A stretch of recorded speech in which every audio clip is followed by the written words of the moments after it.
Sahabat Media Timur, terima kasih sekali Anda masih selalu menonton tayangan kami. Pada kesempatan sore hari ini, senang sekali kami bisa hadir di kediaman Bapak Julius Latugarisa. Beliau adalah sosok putra Maluku, punya segudang informasi, segudang hal-hal penting ya untuk bagaimana memberikan pikiran-pikiran beliau untuk membangun Maluku. Kali ini tema yang kami angkat soal makro pembangunan di Maluku. Seperti apa beliau punya pemikiran-pemikiran, dan kita akan menjadikan ini sebagai referensi bagaimana Maluku ke depan. Selamat siang Bapak Julius. Selamat siang Bung Fren. Apa kabar ini Pak Julius? Puji Tuhan, baik. Amin. Kita dalam situasi pandemik seperti ini, tapi ya masih bisa dipertemukan dalam kesibukan-kesibukan ini juga Pak Julius. Pak Julius, ini kan menarik sekarang kalau kita lihat di Maluku ya. Banyak orang kemudian membicarakan soal Maluku ini dalam banyak hal. Mulai dari kemiskinan, mulai dari program-program pembangunan yang menyentuh kepada kebutuhan rakyat. Kemudian sebetulnya banyak kritikan untuk Gubernur Maluku ini belakangan akhir-akhir ini ya. Kita pengen tahu ini Pak Julius. Pak Julius kan seorang ekonom juga dan banyak memantau situasi di luar sana di Maluku. Di sosial media ramai orang mengkritik segala macam. Apa sih sebetulnya Pak yang ada di dalam pikiran dan benak Pak Julius? Maluku ini makronya seperti apa? Kita pengen tahu ini. Silakan Pak Julius. Iya, jadi begini Bung Fren. Yang pertama mungkin saya ucapkan terima kasih dulu ya, karena Bung Fren bisa punya waktu untuk ketemu saya di sini. Yang kedua, memang kalau dari pembicaraan kita menyangkut persoalan Maluku, bagi saya ini sebetulnya sesuatu yang seringkali kita bicara berulang-ulang. Kalau berkaitan dengan persoalan-persoalan di Maluku ini, sejak dulu beberapa tahun yang lalu, 1 dekade yang lalu pun saya pernah banyak membicarakan tentang bagaimana membangun Maluku ini dengan strategi yang tepat, benar, dan sesuai dengan kebutuhan masyarakat. Tapi ya lagi-lagi karena sejauh ini kan saya hanya sebatas seorang akademisi, pengamat, dan lain-lain. Tapi kebijakan-kebijakan itu kan ada di eksekutif dan legislatif di Maluku kan, begitu. Nah, tetapi kalau kita kembali untuk mau mencoba sesuai dengan pertanyaan yang tadi Bung Fren sampaikan itu, memang harus kita akui bahwa ekonomi Maluku secara makro itu dalam beberapa tahun terakhir ini, 5 tahun terakhir ini kan mengalami pelambatan di dalam pertumbuhan. Saya sangat tidak setuju kalau kemudian orang menjadikan pandemi ini sebagai salah satu alasan untuk pembenaran akan keterbelakangan Maluku. Setuju. Ya. Kalau saya ini alasan yang dibuat-buat. Bagi saya substansi keterlambatan atau pelambatan ekonomi Maluku ini sangat ditentukan oleh berbagai macam variabel yang ada di Maluku. Salah satunya kita lihat bahwa kinerja dari pemerintah daerah sendiri bagi saya ini sangat lamban. Ya, sangat lamban dan belum menyentuh substansi dari kebutuhan pembangunan di Maluku. Nah, ada sisi yang lain, hal ini yang mungkin perlu juga saya sampaikan, bahwa di Maluku ini, bahkan mungkin di berbagai daerah pun demikian, tapi saya lebih fokus di Maluku. Sebenarnya di Maluku ini setiap kali terjadi pergantian bupati, ya. gubernur, Ya, gubernur juga. itu programnya sendiri-sendiri. Benar. Jadi tidak ada satu format baku yang kemudian ini menjadi rujukan atau acuan bagi siapapun bupati, siapapun gubernur. Akhirnya kita lihat terjadi tumpang tindih di dalam model-model perencanaan dan implementasi program di lapangan. Nah, akhirnya ya seperti ini. Nah, belum lagi dengan pergantian yang begini cepat itu ya. Nah, itu persoalannya. Oleh karena itu, bagi saya begini, seharusnya Maluku ini sudah harus memiliki satu blueprint minimal itu 50 tahun. Ya. Ini sesuatu yang harus dan layak untuk kita lakukan. Iya, sebetulnya ya, benar itu. Jadi mengapa saya bilang perlu ada blueprint? Karena bagi saya blueprint itu semacam apa ya? Policy direction. Jadi arah kebijaksanaan. Arah kebijaksanaan bagi pemerintah jauh ke depan. Begitu juga dia merupakan policy recommendation, ya. Jadi ini merupakan rekomendasi kebijakan bagi pemerintah daerah dari periode ke periode. Nah, dari periode ke periode ini, dari situlah blueprint ini maka dibuat turunannya. Tapi bagaimana Pak Julius, kalau misalnya begini, kalau misalnya pergantian kepemimpinan itu kan 5 tahun sekali dan waktunya pendek sekali. Itulah yang saya bilang bahwa blueprint ini menjadi acuan. Jadi kalau blueprint ini harus melibatkan semua stakeholder. Mulai dari gubernur, bupati, wali kota dari 11 kabupaten kota, kemudian dengan semua stakeholder pembangunan. Maluku ini mau dibawa kemana? Jangan Maluku dibangun menurut persepsi dari masing-masing kepala daerah atau kepentingan dari masing-masing kepemimpinan. Oh, betul ya. Jadi kita harus mengacu pada satu konsep blueprint atau cetak biru ini. Karena itu yang tadi saya bilang, pada hakikatnya blueprint ini merupakan rekomendasi kebijakan. Jadi policy recommendation kepada pemerintah untuk menghadapi berbagai kemungkinan ke depan. Berarti kan selama ini kan kalau kita lihat Pak Julius, entah di gubernur maupun bupati wali kota, apa yang dipikirkan oleh calon kepala daerah itu, katakanlah dia yang nanti terpilih, itu yang dipakai, itu aja. Dan waktunya singkat sekali, sedangkan tantangan-tantangan 10 tahun itu kan nggak pernah ada di dalam tidak ada dalam pikiran mereka. Ya. Yang saya tangkap kira-kira begitu ya. Dan itu benar.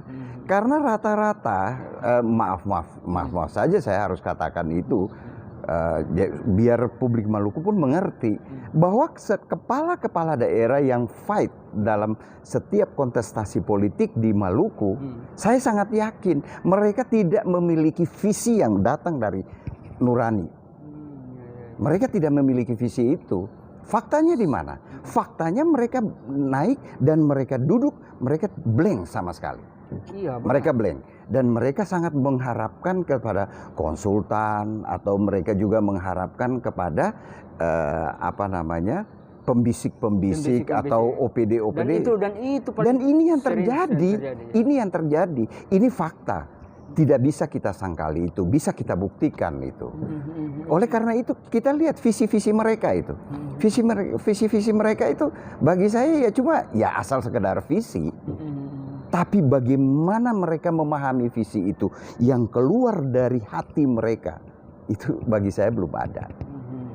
Sehingga ya visi-visi itu ya visi atas kertas. Kemudian kalau mereka sudah duduk, ya mereka laksanakan apa yang menjadi rutinitas. Blueprint itu kalau dalam hitungan Pak Julius itu berapa lama targetnya? Kalau blueprint sebaiknya minimal itu 50 tahun.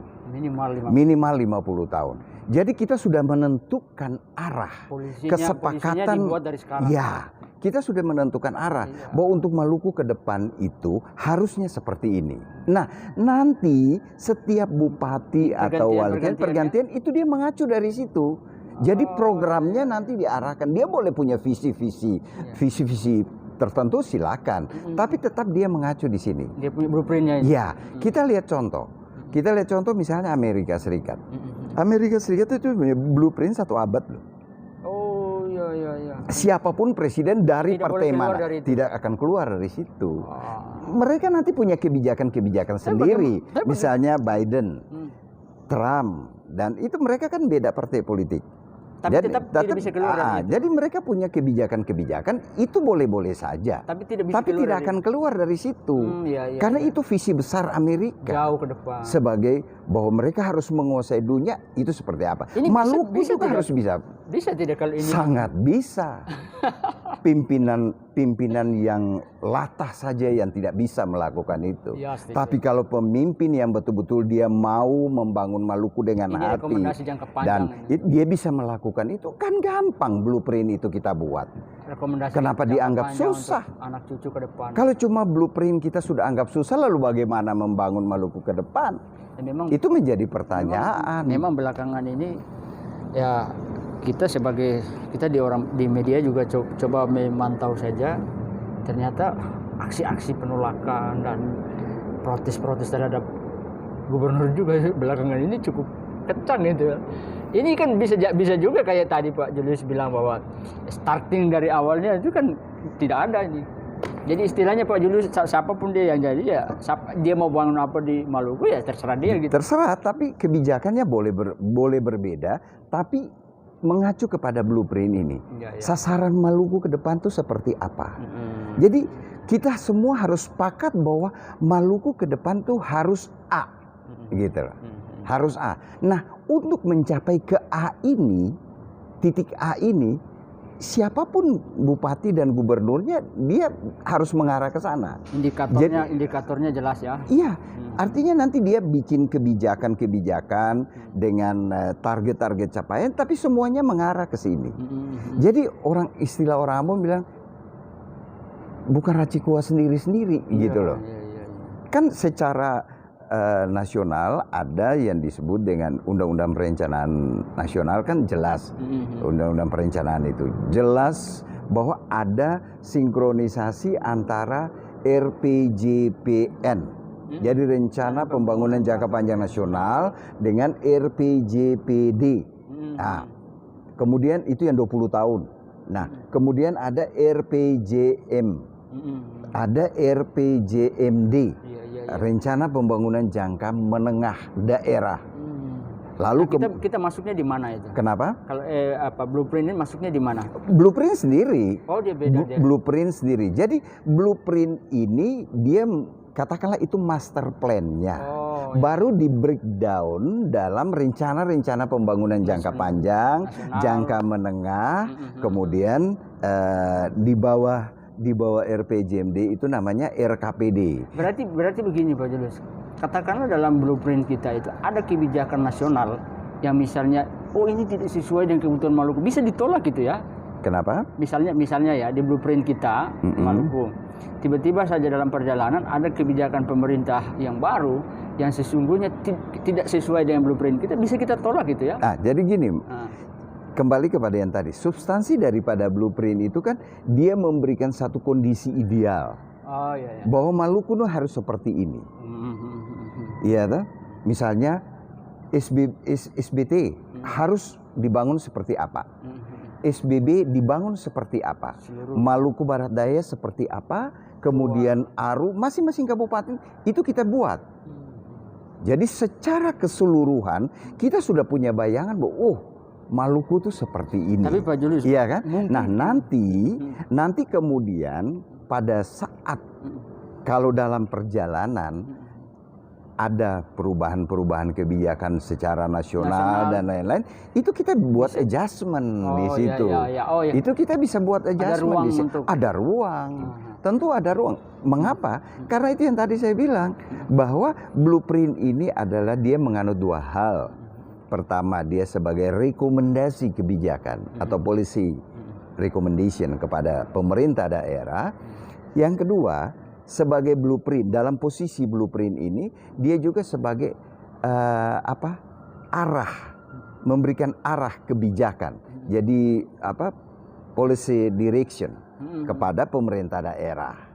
Begitu. Nah, nanti dari semua ini baru kemudian melalui RPJMD yang kita buat setiap 5 tahun itu, setiap tahun itu, periodisasi itu, baru kita buat action plan-nya seperti apa. Action plan ini yang kita kenal dengan RKPD, Rencana Kerja Pemerintah Daerah, yang dilakukan setiap tahun. Nah, lebih teknis itu masuk kepada RENJA, Rencana Kerja Daerah yang disusun oleh OPD. Ya, jadi dinas-dinas ini mereka juga harus punya itu. Jadi perencana di tingkat dinas juga itu harus benar-benar orang yang memiliki kapasitas. Betul. Kalau di level dinas sendiri abal-abal, ya sudah. Berarti kita jangan harap banyak di situ. Sampai dengan hari ini kita diterpa dengan sejumlah persoalan. Saya coba lihat saja belakang. Maluku itu kan punya persoalan pendidikan misalnya. Itu kan, prihatin sekali. Artinya bahwa kita punya planning untuk menata pendidikan ini tidak ada gitu ya. Malah terpuruk terus ya.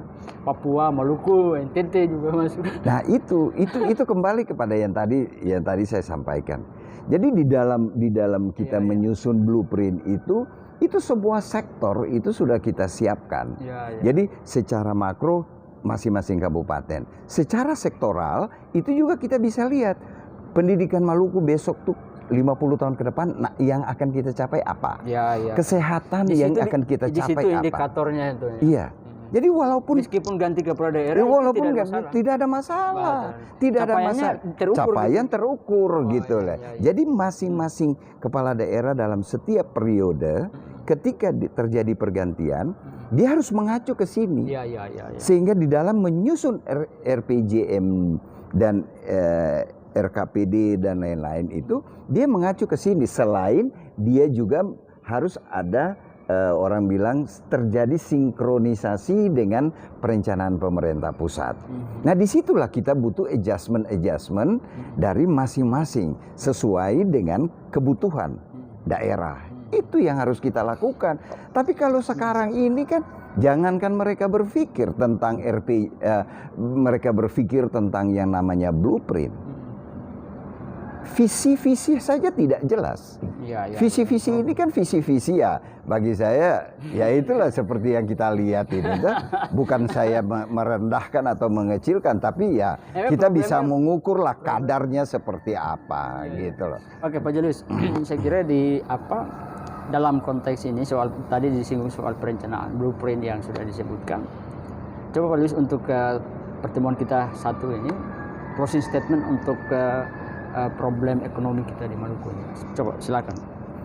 Kalau masih terkait dengan ini, ya saya cuma punya satu pendapat tunggal ya. Maluku butuh blueprint. Karena blueprint ini merupakan policy recommendation kepada pemerintah daerah menghadapi berbagai tantangan ke depan, 10, 20 sampai 50 tahun ke depan, siapapun pemerintah daerahnya. Kemudian dia juga merupakan policy direction. Ya, sebagai blueprint, dia menjadi alat atau tools bagi pemerintah yang kemudian ini nanti akan digunakan untuk katakanlah melakukan benchmark. Ya toh, jadi dia melakukan benchmark dengan daerah lain.